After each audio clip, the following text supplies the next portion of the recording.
नमस्कार दोस्तों। बजट 2026 पे चर्चा करेंगे। बाकी यूट्यूबर्स बहुत लोगों ने इस पे बनाया है, न्यूज़ चैनल्स ने बनाया है।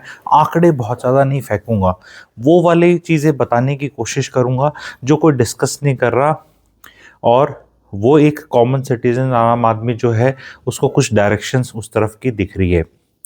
तो सबसे पहली चीज़ मेरे हिसाब से थका हुआ बजट है, एक थकान है सरकार की। वही मंत्री, वही सब सारे लोग, कोई नए आइडियाज़ नहीं, कोई भी पुश नहीं है किसी चीज़ से आम आदमी की लाइफ को डायरेक्ट अफेक्ट करने का। गरीब की थाली, गरीब गरीब वो सब करते हैं, और ऑपोजिशन बोलते हैं गरीब के लिए कुछ नहीं। और ऑपोजिशन का तो एक लाइन में ही वो हो गया, डायसेक्शन ऑफ दिस। बट मुझे जो क्वेश्चन मार्क दो तीन लग रहे हैं मैं क्विकली बताऊंगा। पहले तो इसमें 2047 की बातें करना, विकसित भारत, फिर मोदी जी का आके कहना 2047, ये मन नहीं कर रहा जाने का। ये सारी बातें साइकोलॉजिकली हमें बताई जा रही हैं कि 2047 तक मोदी जी हैं, एंड ये ऐसे ही है, और हम इतने आगे के प्लान बना रहे हैं। नहीं तो कोई पहले इनसे पूछे भाई तुम इतने आगे के प्लान बना क्यों रहे हो, तुम हो क्या। ये साइकोलॉजिकल चीज है, इस चीज पे किसी ने बात नहीं करी। सब ये फिस्कल डेफिसिट 4.3, वो हेल्थ वाली 98,000 से बढ़ा, करोड़ से बढ़ा के 1,04,00,000 ये करके कुछ नहीं होगा, वो भी नहीं खर्चे गए थे पिछले साल इनसे।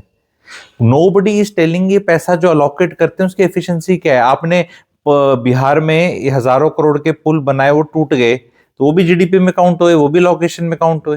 पैसे की वो एफिशिएंसी कितनी आ रही है, उससे क्या हो रहा है, वो कहीं कुछ नहीं है। कि अगर एक देश एक कंपनी है तो उसमें रिटर्न ऑन कैपिटल एम्प्लॉयड को कैलकुलेट करके दे रहा है क्या, रिटर्न ऑन इक्विटी कैलकुलेट करके दे रहा है, वो तो कोई करके नहीं दे रहा। पर दूसरा जो मुझे बड़ा चिंता की चीज लगी इज नॉट द एसटीटी जो बढ़ाया है। एसटीटी बढ़ाया है तो बहुत ज्यादा फ्यूचर ऑप्शन में बच्चे लगे रहते हैं। चलो ठीक है कि उस पर थोड़ा ठंडा पानी डालने की कोशिश करेगी, चलो वो अच्छी बात है। पर जो गड़बड़ मेरे को लगी है वो सोवरेन गोल्ड बॉन्ड के अंदर एक रेट्रोस्पेक्टिव टेक्स्ट का आना। उनको बोला गया था कि भी जो खरीदेगा उसके ऊपर तो उसमें टैक्स नहीं देना पड़ता, पर अब बोला जा रहा है कि जिसने डायरेक्ट शुरू में ही नहीं खरीदे थे पर अभी सेकेंडरी मार्केट में खरीदे थे, तो यार ये तो एक तरह से चीटिंग है। अब गवर्नमेंट ही इस तरह करेगी तो सिटीजन का विश्वास किस तरह रहेगा। गवर्नमेंट तो कल को कोई भी अपनी स्कीम पे आके कुछ भी स्टोरियां सुना देगी, अलग कर देगी। ये पहले लास्ट टाइम प्रणब मुखर्जी जब फाइनेंस मिनिस्टर थे तो वोडाफोन के केस में किया गया था, और बहुत बड़ा सेंटीमेंट खराब हुआ था बाहर के जो लोग थे कि यार ये लोग तो कभी भी कुछ भी आके पुराना लगा देते हैं। अब कॉमन सिटीजन जो है, क्योंकि देखो ऐसा है, सोवरेन गोल्ड बॉन्ड लेने वाले लोग इंडिया में बहुत मिनिस्क्यूल होंगे, लेकिन जो इन्फॉर्म्ड इन्वेस्टर है, जो मेरा आप लोग सब्सक्राइबर बेस है जिनके लिए मैं वीडियोस बना रहा हूँ, ये मैं मानता हूँ और जानता हूँ कि उस कैटेगरी में आप लोग बहुत हैं। तो अब कल को तो कुछ भी हो सकता है। ये वारिकू जी ने जो कैलकुलेशन बता रखे हैं कि भैया एसआईपी करते रहो और ऐसे करते रहो और इतने करोड़पति हो जाएंगे, कल को कैपिटल गेन टैक्स अगर 30% डाल दिया एसआईपी पे, तो फिर कौन सी कैलकुलेशन करोगे रिटायरमेंट की। आज 12.5% है, कल को कुछ भी हो सकता है। Because the way government is now working, वो जहां इजीली टैक्स लग सकता है यहां बच सकता है। क्योंकि मेरे को एक चीज पूछनी है इस वीडियो के माध्यम से, कौन सरकारी ऑफिशियल था who was responsible for this sovereign gold bonds. किसका आइडिया था कि गोल्ड बॉन्ड्स को इस तरह डाला जाए और पैसे लिए जाए। इसमें सरकार को कितना चूना लगा है, और सरकार को कभी चूना नहीं लगता, चूना लगता है टैक्स पेयर्स को, जिनने 2016-17 जब निकले उनने अपने मजे लूटे होंगे, लेकिन at whose cost. Who was the 2015 में जब ये स्कीम आई थी भाइयों बहनों, तो कौन था फाइनेंस संभालने वाला, कौन ब्यूरोक्रेट था। उस ब्यूरोक्रेट का क्या हुआ, वो अब क्या कर रहा है, यहां किसी को नहीं लेना। इतनी बड़ी अगर गलती हो जाए कि थिंकिंग की ये गोल्ड बढ़ेगा नहीं और इस तरह की निकाल दें, पर यहां कुछ नहीं है। ये निकाल कर अब ये बोल देंगे टैक्स, अब इसको ना थोड़ा नुकसान ज्यादा हो रहा है, चलो टैक्स लगा देते हैं। ये चीज से अब सिटीजन्स का मन खट्टा हो सकता है। कल को कोई भी गवर्नमेंट की स्कीम्स है, कहीं भी कोई भी कभी भी टैक्स आगे पीछे लगाया जा सकता है, रेट ऊपर नीचे किया जा सकता है। इसी वजह से जो हम देखते हैं, जो एचएनआईज हैं, जो इन सब चीज़ों में ज़्यादा लगे रहते हैं, वो देश छोड़ के लोग इसलिए भी तो जा रहे हैं जब पॉलिसीज ही गवर्नमेंट की चेंज होती और इस तरह दिखती हैं। दूसरी चीज़ बजट के अंदर कोई भी चीज़ स्पेसिफिक नहीं है कि जैसे रेल कॉरिडोर्स या कुछ चीज़ बता रहे हैं कहीं पे, तो वो फाइनेंस कैसे होंगे ये बताया नहीं जा रहा है। ये अनाउंसमेंटें ज़्यादा हैं, पैसा कहाँ से आ रहा है, कैसे आ रहा है वो बताया नहीं जा रहा। खर्चा इतना बढ़ाकर फिर भी फिस्कल डेफिसिट 4.3 4.5 के बीच में ऐसे रहेगी, ये कैसे रहेगी? How will this math add up, ये नहीं बताया गया। पीएफसी और रूरल इलेक्ट्रिकल कॉरपोरेशन का रीस्ट्रक्चरिंग पे बात करी है, क्योंकि दोनों शेयर्स को आप में से बहुत लोग फॉलो करते होंगे, मैं तो डेफिनेटली फॉलो करता हूँ। दोनों सरकार की अच्छी कंपनियां हैं, डिविडेंड यील्ड 4.5% के ऊपर रखती है। क्या उनका मर्जर हो रहा है? रीस्ट्रक्चरिंग का मतलब क्या है कि दोनों को भी, एक अपनी कंपनी है एक इधर कंपनी है, तो इनका रीस्ट्रक्चरिंग क्या होती है? मतलब क्लैरिटी से क्यों नहीं बताया गया? कहीं इनको मर्ज करने की बात करी जा रही है कि एक बड़ी एंटिटी क्रिएट करने के लिए? तो ये जो बजट में जो क्लैरिटी नहीं मिलती, ये बहुत डिसअपॉइंटिंग है। बाकी लोग तो देखो, ज्यादातर तो आम आदमी देखते हैं, हमारा टैक्स में कुछ फर्क पड़ा स्लैब में, वो ऑफ कोर्स हर साल नहीं पड़ सकता, लेकिन जैसे एक अफोर्डेबल हाउसिंग के लिए था कि डेफिनेशन 45 लाख से उसकी बढ़ा दी जाए, कहीं उस पर बातचीत चर्चा नहीं है। कहीं भी गवर्नमेंट सहूलियत देने को तैयार नहीं है, पुश देने को तैयार नहीं है, इंसेंटिव देने को तैयार नहीं है किसी एक जगह की, यहाँ पे कुछ अगर कॉमन आदमी को इफेक्ट हो रहा है तो उसका कोई फायदा हो सके। कल को जैसे आप ट्रेडिंग करते हैं उसमें लॉस हो जाता है, तो वो बताया था ना, गवर्नमेंट स्लीपिंग पार्टनर, गवर्नमेंट तो ट्रेडिंग में पैसे ले लेगी, लॉस हो जाएगा तो लॉस हो जाएगा। अब गवर्नमेंट का भी तो लॉस हो रहा है ना गोल्ड में, तो फिर उनको भुगतना चाहिए ना ये, और बजाय कि लोगों को टैक्स करने के कि नहीं तुमने अगर सेकेंडरी मार्केट से ले लिया है तो फिर ये डीमैट वाला कराई क्यों था गोल्ड का, कि ये इस तरह के सिस्टम में लेके, पहले तो सिस्टम में लेके कि इतना इजी है, डीमैट है, ये है। बहुत लोग, आई होप आप सब मेरी बात समझ रहे हैं। अगर आप ये वाली बात नहीं समझ रहे हैं तो प्लीज़ कमेंट सेक्शन में लिखिएगा, क्योंकि फिर मोस्टली आप मेरे ऑडियंस भी नहीं है, क्योंकि मैं प्रिज्यूम करके चल रहा हूँ कि ये सब आपको पता होगा, पर अगर नहीं पता तो लिखिएगा फिर, ताकि मैं फिर ये वाली अवेयरनेस वाली चीज़ें आप लोगों के लिए आगे लेके आऊँ। थकेला बजट था definitely, run out of ideas होता जा रहा है। टैरिफ्स की जो मार है उस पे तो कोई हिसाब किताब, और भी बजट है देश का तो कुछ तो बताना चाहिए ना, कि कितने एक्सपोर्ट सफ़र होते दिख रहे हैं, उससे कितना नुकसान है, उसके लिए सरकार किधर भरपाई कर रही है, क्या एक्शंस ले रही है, उस पे नील बटे सन्नाटा, कोई बात नहीं करेगी। शेयर मार्केट है, उसने कल तो थोड़ा वो दिखाया उसके नीचे, एंड उसके बाद ऑफ कोर्स डाइजेस्ट कर जाएगा, बड़ा देश है। गोल्ड और गोल्ड ईटीएफ्स पे कुछ सेबी का भी आया है फ्लक्चुएशन के लिए, कि वो नया -1 डे दिखाएंगे और एएमसीज का दिखाएंगे। अगेन उस पर भी कोई क्लैरिटी समझ नहीं आ रही। मैं ये मानता हूँ कि मैं अवेयर सिटीज़न हूँ और काफ़ी इन चीज़ों में रहता हूँ। अगर मेरे को कोई बात बहुत इजीली समझ नहीं आ रही है, मुझे समझ नहीं आ रही, तो ये मेरा मानना है कि बाकी लोगों को भी नहीं आएगी, एंड इतनी इजीली।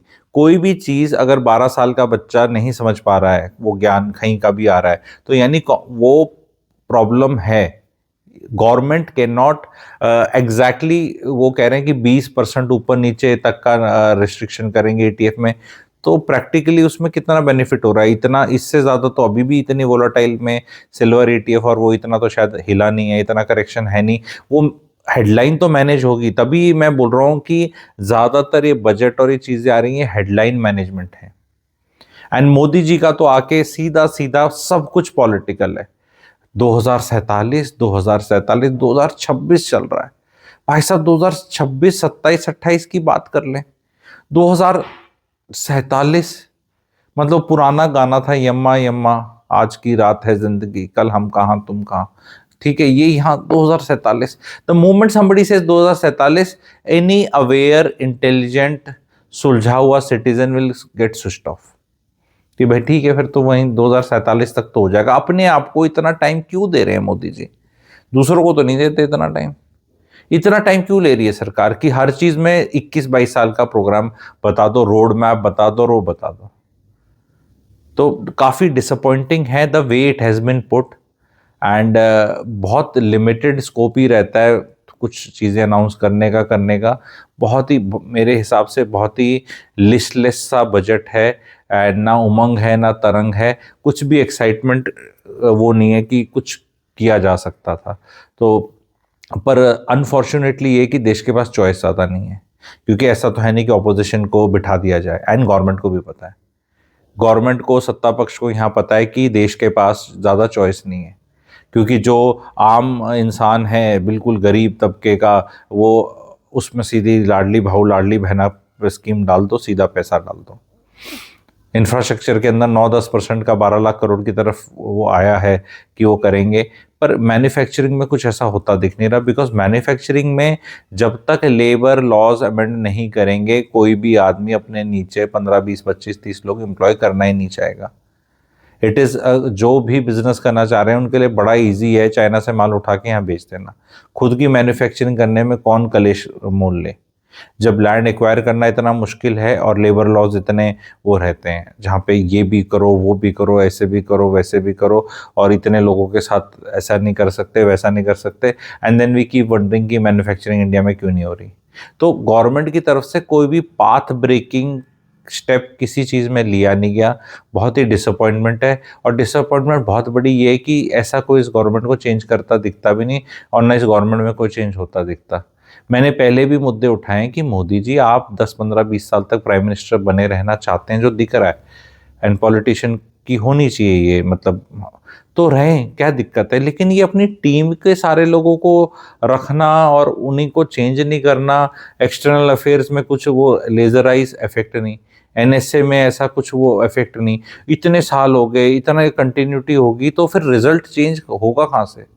हम यहाँ रिकॉर्ड ही बनाते रह जाएंगे कि ये इतने साल से मिनिस्टर, इसका एक बार में लगातार नवा बजट, इसका ऐसे बजट, ये रिकॉर्ड तोड़ा वो रिकॉर्ड तोड़ा।